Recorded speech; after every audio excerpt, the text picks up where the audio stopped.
What's going on, folks? Ted from Immersion here, and surprisingly, more than a half an hour prior, or at least a half an hour prior, to the planned Week of Legend Lore release information from Wizards of the Coast, we have the Mages of Strixhaven Unearthed Arcana. So I'll be reviewing that today, and it's interesting because they are non-class specific subclasses, essentially, which I feel like is going to rub some people the wrong way because it's essentially devolving the class system in 5e. I don't know if that's how I would describe it, but I'm sure somebody will. So before we dive into that, I wanted to talk a little bit about channel analytics, which I do about once a month on here. And just, hey, real quick, this is the month of June. We're only 8 days into June. And as of right now, I'd like to also point out the immense growth we've had over the past year and a half of transitioning not subscribed people to subscribing. That's a huge transition. We are almost the complete other way at the start of 2020. So now we're almost 60% subscribed to the channel, 40% not. So hey, if you like what I do here, news coverage and otherwise, consider subscribing to the channel. It helps me out. It helps drive the numbers up. And if we miraculously manage to get all 40% of those people to subscribe in the month of June alone, so far 8 days in, we'd break 100,000 subscribers. So anyway, jumping over, here it is, Mages of Strixhaven. I did a quick, very high-level perusal of it, and then I wanted to do first blush impressions with all of you. So, colleges of Strixhaven, we have 5 colleges to represent the 5 colleges in the Magic School, right? This is Lorehold, Prismari, Quandrix, Silver Quill, and Witherbloom. We'll talk about more of them as we get into it, but how do these work? So basically, like I said, they're interchangeable subclasses, and we'll see about it specifically. But essentially, when you would choose a subclass for your class, right, when you hit level 3 as a fighter, and you would normally take whatever you would take, you can choose to take one of these these subclasses instead, right? So when you choose a subclass, a Bard, College, Wizards, Arcane Tradition, so on, you can choose one of these subclass options so long as the subclass is compatible with your character class. We'll get to that in a second. You can choose this only once, and you can, even if you multi-class into another compatible class, you can only choose this once. How it manifests could be done differently. That's just lore stuff. At higher levels, like when regular subclasses grant you class features, this also grants you features at higher levels. And you'll see what it says. It says all subclass features have a level prerequisite as noted behind their name.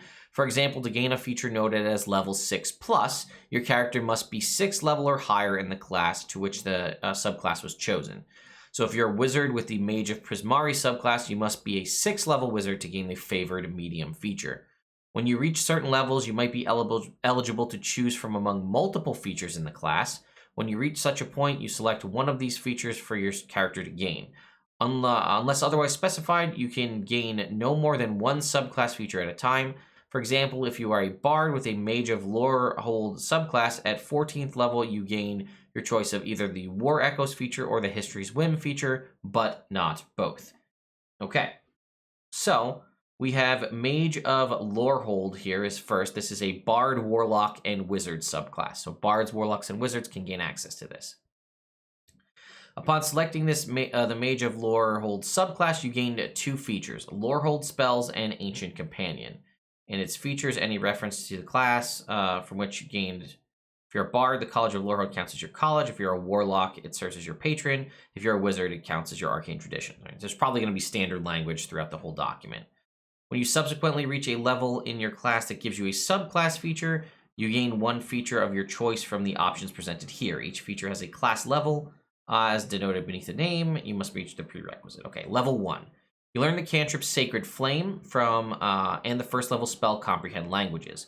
You learn additional spells when you reach certain levels in this class, as shown on the Lorehold spell table. Each of these spells counts as a class spell for you. Doesn't count against your number of spells known. If you're a wizard, you can add these to your spell book upon learning them without expending any gold and prepare them as normal. Okay, so basically this is going to give you 2, 4, 6, 8 extra spells for all bards, warlocks, or wizards who would choose this. And it's Knock, Locate Object, Speak with Dead, Spirit Guardians, Arcane Eye, Stone Shape, Destructive Wave, and Legend Lore. First of all, this might be the best one right out the gate, because not only is this giving a bard, warlock, or wizard access to Spirit Guardians, And Destructive Wave, which I love that spell, is also giving you Legend Lore, which a video I made came out yesterday on that. Knock is hugely useful. This is a very powerful ability. Plus, Sacred Flame and Comprehend Languages. Okay. Level 1 are Ancient Companions. So this is a level 1 plus, right? So Warlocks would get this at level 1, Wizards at level 2, Bards at level 3. You learn to call on the spirits in the ancient dead and house them temporarily in remnants of old statues. I guess you're kind of like a pet class.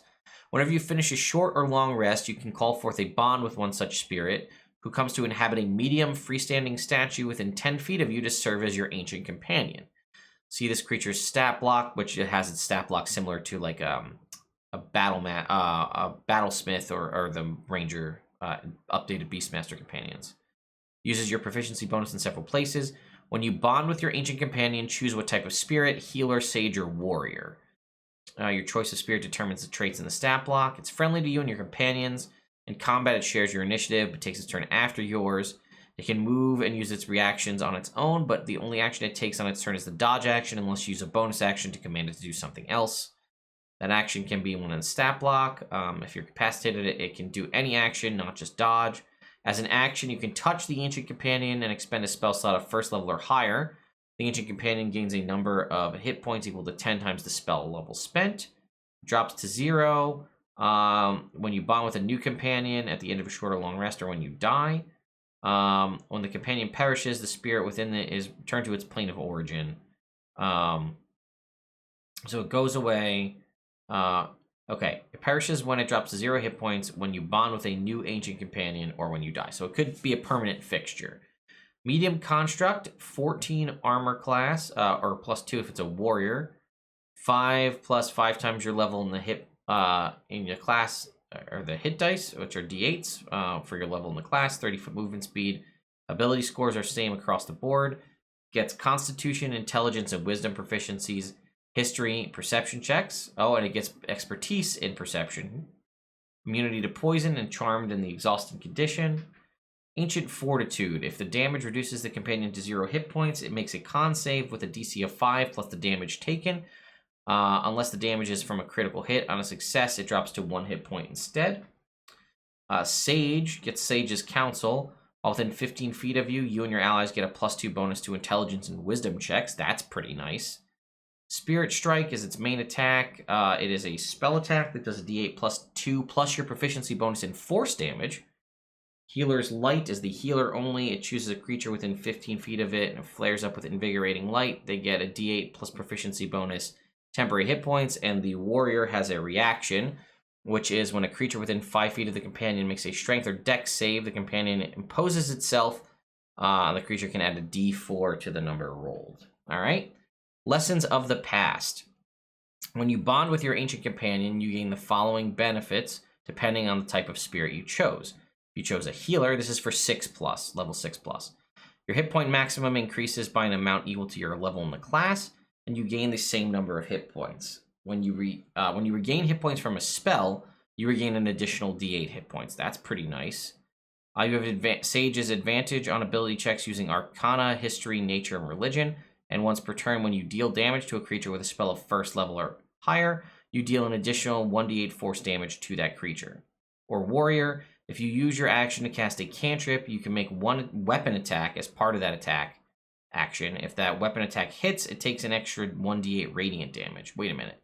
If you use your action to cast a cantrip, you can make one weapon attack as part of that action. Wow. So it's you still have your bonus action too. When you bond with a new spirit and you choose a different type, this changes, okay? And then at 10+, by pulling from the magic of the past, you can choose your opponent's, cause your opponent's old wounds to resonate anew. Once per turn, when a creature you can see hits a target with an attack roll, you can use your reaction to force the target to make a wisdom saving throw against your spell save DC. On a failure, the target becomes vulnerable to one of the damage types dealt by the attack. The vulnerability lasts until the end of the target's next turn, and affects the damage dealt by the triggering attack. You can use your reaction in this way, proficiency bonus times prolonged rest. And lastly, History's Whims. Through steeping yourself in chaotic whims, as a bonus action, you can enter a state of chronal chaos. When you enter this state at the start of each of your turns, each of your subsequent turns, while in this state, you gain one of the following benefits of your choice. Luck, you receive brief flashes of the future, steeling yourself against oncoming assaults. Whenever you make a saving throw that deals damage, you can deal a d6, or you roll a d6 and add it to the total number rolled. Resistance, you have resistance to bludgeoning, piercing, slashing damage. Or swiftness, your movement speed increases by 15 and you do not provoke attacks of opportunity. And lasts until the start of your next turn. You cannot choose the same benefits 2 rounds in a row. The state lasts for 1 minute and ends early if you're incapacitated. Once you use this feature, you can't do it until you finish a long rest, unless you spend a 4th level or higher spell slot to use it again. That's pretty interesting. That does a lot, man. You know, it works for all 3 classes. I think a bard potentially could get a little more use out of it in some instances because they'll still have magical secrets, but they also have the ability to heal outright, so that could help them a little bit there. But very interesting. All right, next up is the Prismari Mage, which looks like an elemental-based one, and this is for Druid, Sorcerer, and Wizard. Okay. All right. Let's see. You get, all right, so we're going to skip this as kind of the standard language, so we'll skip that. At level 1+, you get 2 features, it looks like. You get proficiency in 2 skills, acrobatics, athletics, nature, or performance, and then the dash action as a bonus action. When you use this bonus action, you can choose one of the following effects. Oh, there's 3 effects. Wow, okay. Boreal Sweep. Icy water swirl around you until the end of your next turn. You can move across the surface of this water as if it was harmless solid ground. Additionally, when you leave a space within 5 feet of a creature, you can force that creature to make a strength save against your spell save DC. On a failed save, they're knocked prone. A creature can be affected by the water only once each turn. Scorching Whirl. Flames wreathe around your steps. Once before the end of each of your turn, you can force each creature within 5 feet of you to make a dex save. On a failure, they take fire damage equal to a d4 plus your spellcasting mod. Or Thunderlight Jaunt. You can take on a nimble lightning form until the end of your next turn. You can move through spaces of other creatures and you do not provoke attacks of opportunity. If you end your turn inside a creature's space, you are pushed into the nearest unoccupied space. You can use this bonus action a number of times equal to your proficiency bonus per long rest. 6+ is Favored Medium. Choose one of the following damage types, cold, fire, or lightning. You have resistance to that damage type. And when you cast a spell using a spell slot that deals the chosen damage type, you emit a spectacular aura of artistry, which extends 5 feet from you in every direction and lasts until the end of your next turn. While the aura is active, each creature of your choice has resistance to your chosen damage type while within the aura, as you shape your favorite elemental medium around them. You can change your damage resistance whenever you finish a long rest. And that's nice because it gives you the versatility to change that up as needed. All right, Focused Expression. Once per turn, when you deal damage to at least one target, you gain an additional effect determined by the damage type. Cold. One of the targets of your choice takes an additional 1d6 cold damage and must make a con save. On a failure, the target's speed is reduced by 10 until the end of its next turn. It can only be affected by the ice once per round. Fire. One of the targets takes an extra d6 fire damage. Fortifying flames then dance around one of the creatures of your choice within 30 feet. They get a d6 temporary hit points. One of the target takes an extra d6 lightning damage and must make a dex save. On a failure, they're unable to take reactions as they're hit with the lightning. And 14+, your relentless dedication and training have instilled an outstanding sense of precision and grace in your art. You gain proficiency in dexterity saving throws if you do not already have it. Additionally, when you make a dexterity saving throw, you can choose to roll, if you roll below a 9 or a 9 or below, you can treat it as a 10. All right. Mage of Quandrix is a sorcerer and wizard subclass. Level 1, we get guidance. Oh boy. Okay, this might be the winner. Hold up. This is a sorcerer and wizard subclass. At level 1, you get guidance for free as the cantrip and a first level and the guiding bolt. And then you get the additional spells listed here added to your spell list. Enlarge, reduce, spike growth, aura of vitality, haste, control water, freedom of movement, circle of power, and pass wall. Those are some nice freebie spells to have. Haste, freedom of movement, pass wall. That's pretty big. All right. Functions of probability. Level 1. By iterating, when you cast a spell using a spell slot that targets at least one creature, you could choose that creature or another creature within 30 feet, including yourself, and add one of the following effects. Diminishing function. They must succeed on a wisdom saving throw, or the creature must roll a d6 and subtract the number from the next attack roll they make before the start of your next turn. Or supplemental function. The chosen creature can roll a d6 and add the number to an attack roll or saving throw. It makes of its choice. The creature can roll the d6 after rolling the d20, but must decide before any effects of the roll occur. Velocity shift at 6th level. When a creature you can see starts its turn or moves to a space within 30 feet of you, you can use your reaction to force the creature to make a charisma saving throw against your spell save DC, which it can choose to fail. On a failure, it's teleported to an unoccupied space of your choice that you can see within 30 feet of you. You can use your reaction in this way, proficiency bonus times per long rest. So that's nice because it lets you move allies or enemies around. Null equation. Once per turn, immediately after dealing damage to a creature, you can force them to make a con save. On a failure, they have disadvantage on strength and dexterity saving throws, and their weapon attacks only deal half damage. It lasts until the start of their next turn. That is interesting because it already is a function of you just flat out dealing damage to them.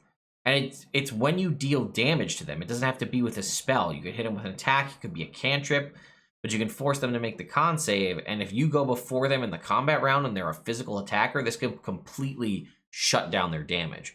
And that's proficiency bonus times per long rest. And lastly, quantum tunneling. Resistance to bludgeoning, piercing, slashing damage.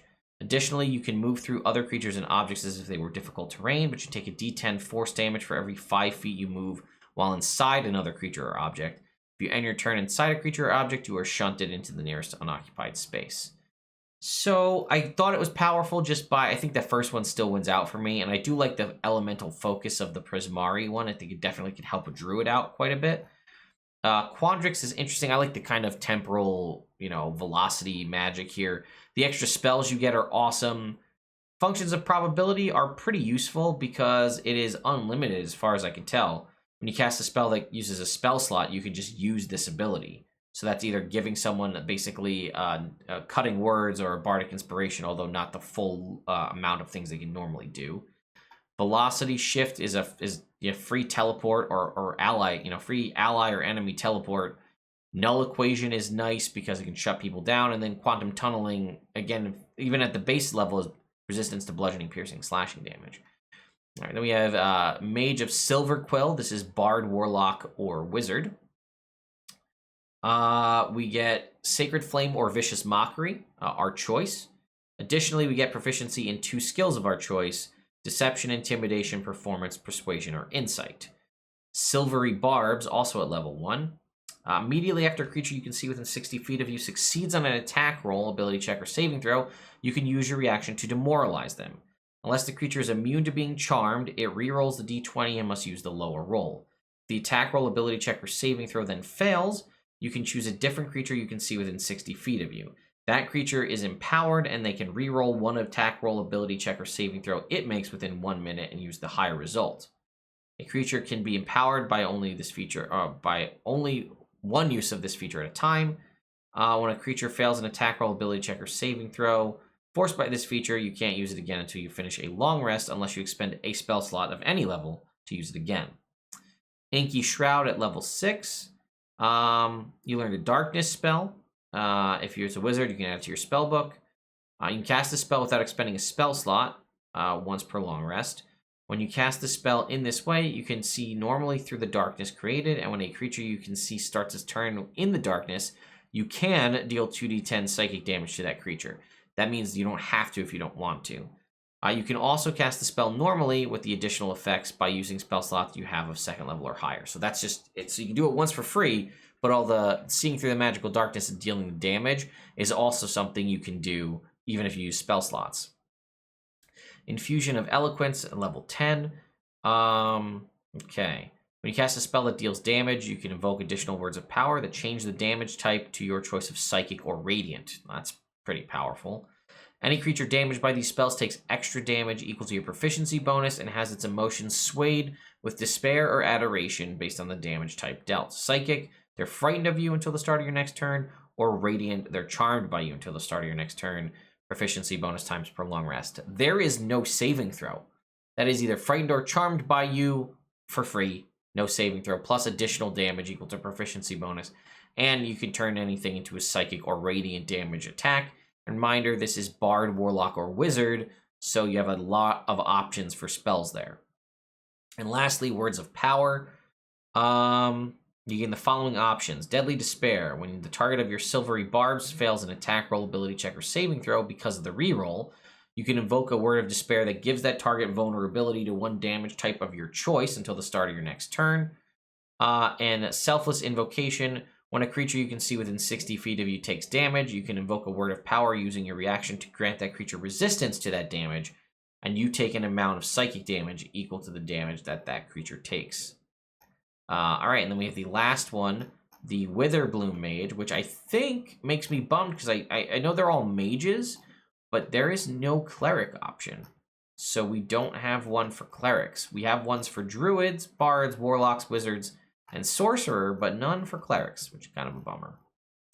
All right, Witherbloom is druid and warlock. You get Spare the Dying and cure wounds and inflict wounds, and additional spells. Lesser Restoration, Ray of Enfeeblement, Revivify, Vampiric Touch, Blight, Raider Restoration, Anti-Life Shell, and Mass Cure Wounds. Wow!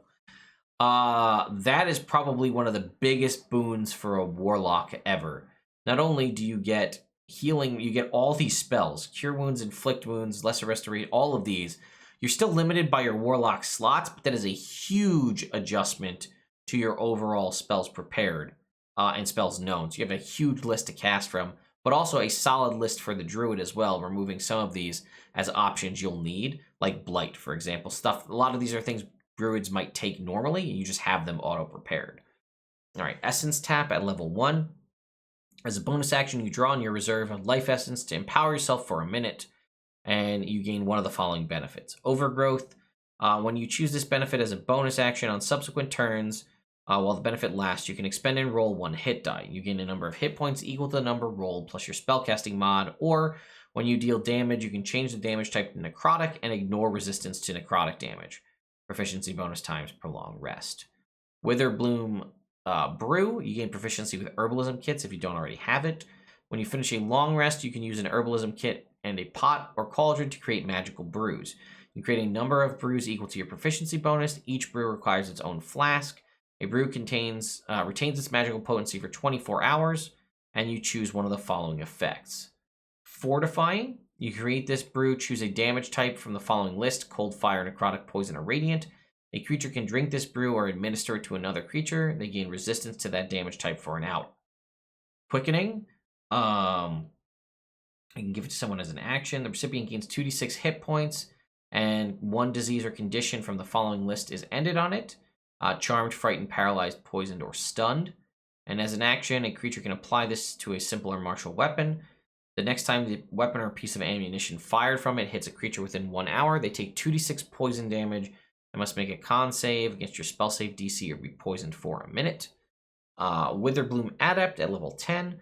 Once per turn, when you deal necrotic damage or restore hit points using a spell, one target of the spell takes additional damage or regains additional hit points equal to your proficiency bonus. That's pretty nice because not only do you have access to necrotic-based spells and inflict wounds, blight, and the ability to change your damage type to necrotic, you also have several healing spells, so you get a lot of options and use out of that ability. And lastly, Withering Vortex. When you cast a spell slot that deals necrotic damage to any number of creatures that aren't undead or constructs, choose one of the creatures that took damage. You drain an additional amount of life energy equal to half the damage dealt to the chosen creature. One creature other than yourself that you can see within 30 feet of you regains a number of hit points equal to your life energy drained. You can use this feature proficiency bonus times per long rest. Let's read that again. When you deal necrotic damage to any number of creatures, so it could be one or a whole group, you drain an amount of life energy equal to half the damage dealt to that whatever specific chosen creature. So you could potentially choose one who failed the saving throw if you get multiple creatures. And then one creature of your choice regains hit points equal to that amount. So it could be you, it could be an ally that needs it. Again, it's gaining hit points, so that could be taking someone that's on the ground dying, popping them back up with whatever, who knows what amount of hit points there. That's interesting. I really like this one a lot because I've mentioned before that I really like the old Blighter Prestige class for druids back in older editions. And I think that this is way closer to a Blighter than the Spores Druid was. And I like it a lot. Like I said, I'm bummed that there's no Cleric one, which would have been an interesting thing. It is nice to give some more versatility to Bard, Warlock, Sorcerer, and Wizard. Yeah. This is very interesting. It's also a great way. I mean, I could be a Bard, Warlock, or Wizard and have a legitimate pet class now, which is something pretty cool. And they're all pretty varied. So overall, I gotta say, I'm a fan of this. I don't know how people are gonna take this concept of, these sort of interchangeable subclasses. But what's interesting is, so let's take that first one, right, with the Animal Companion, the Mage of Lorehold, or the Ancient Companion. I could be a Lorehold Bard, you could be a Lorehold Warlock, and our buddy could be a Lorehold Wizard. We all have the same class features, but we're entirely different in how we operate, because I still have expertise in all my magical secrets and my Bard stuff. You still have your Eldritch Blast and your invocations, and you still have the largest spell list as everything else as a wizard. But the Bard and the Wizard have ritual casting, and you have several access to ritual spells there. So there's a lot of cool things you can do there. And I think this could be very interesting. I wonder if we'll see something like this in the future that is for martial classes, right? Like, so these things where we have a Knight of whatever, Knight of Immersion, and it's something that you can be as a paladin, fighter, or rogue. You know what I mean? Something like that. And it's multiple options, because that could be extremely, extremely interesting. So let me know your thoughts about this Unearthed Arcana in the comments down below. I have a link in the description. This could either be something that the community completely rallies around, or it completely divides them. That's pretty much any time Wizards of the Coast releases any new content. Be sure to stay tuned to the channel, as I will continue to cover everything as best as I can, as fast as I can. And I really do appreciate all of you guys coming out, checking out the videos, leaving the thumbs up and comments and stuff. I do read all of them, and I try to respond to as many as I possibly can, but there's just so much going on, and when I seem to be making 4 videos in a day sometimes, stuff just gets away from me. Anyway, thank you all so much for watching, and I'll see you next time.